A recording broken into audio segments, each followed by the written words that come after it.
नमस्कार दोस्तों, आज की कहानी है चावल का दाना। एक भिखारी एक दिन सुबह अपने घर के बाहर निकला। त्योहार का दिन है। आज गांव में बहुत भिक्षा मिलने की संभावना है। वो अपनी झोली में थोड़े से चावल के दाने डालकर बाहर आया। चावल के दाने उसने डाल लिए हैं अपनी झोली में, क्योंकि झोली अगर भरी दिखाई पड़े तो देने वाले को आसानी होती है। उसे लगता है कि किसी और ने भी दिया है। सूरज निकलने के करीब है, रास्ता सोया है। अभी लोग जाग ही रहे हैं। मार्ग पर आते ही सामने से राजा का रथ आता हुआ नजर आता है। सोचता है आज राजा से अच्छी भीख मिल जाएगी।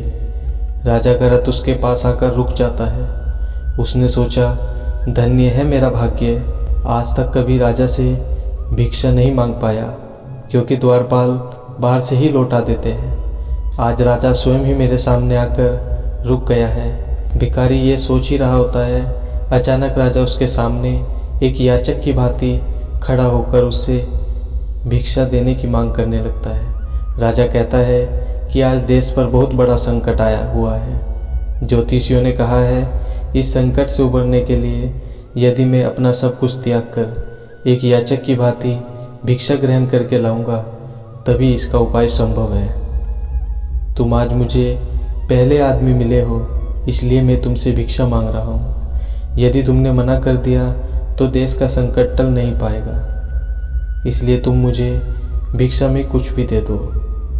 भिखारी तो सारा जीवन मांगता ही आया था, कभी देने के लिए उसका हाथ उठा ही नहीं था। सोच में पड़ गया कि ये आज कैसा समय आ गया है। एक भिखारी से भिक्षा मांगी जा रही है और मना भी नहीं कर सकता। बड़ी मुश्किल से एक चावल का दाना निकालकर उसने राजा को दिया। राजा वही एक चावल का दाना ले खुश होकर आगे भिक्षा लेने चला गया। सबने राजा को बढ़ बढ़कर भिक्षा दी, परंतु भिखारी को चावल के दाने के जाने का भी गम सताने लगा। जैसे तैसे शाम को वह घर आया। भिखारी की पत्नी ने भिखारी की झोली पलटी तो उसमें उसे भीख के अंदर एक सोने का चावल का दाना भी नजर आया।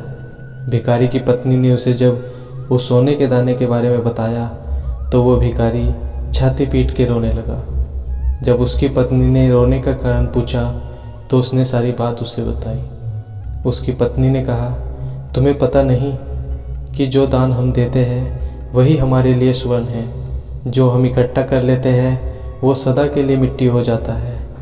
उस दिन से उस भिखारी ने भिक्षा मांगनी छोड़ दी और मेहनत करके अपना तथा परिवार का भरण पोषण करने लगा। जिसने सदा दूसरों के आगे हाथ फैलाकर भीख मांगी थी, अब खुले हाथ से दान पुण्य करने लगा। धीरे धीरे उसके दिन भी बदलने लगे। जो लोग सदा उससे दूरी बनाया करते थे, अब उसके समीप आने लगे। वो एक भिखारी की जगह दानी के नाम से जाना जाने लगा। दोस्तों, जिस इंसान की प्रवृत्ति देने की होती है उसे कभी किसी चीज़ की कमी नहीं होती, और जो हमेशा लेने की नीयत रखता है उसका कभी पूरा नहीं पड़ता। दोस्तों, वीडियो अगर पसंद आई हो तो वीडियो को लाइक और हमारे चैनल को सब्सक्राइब करें और अपने दोस्तों के साथ शेयर करें। धन्यवाद। जय श्री कृष्ण।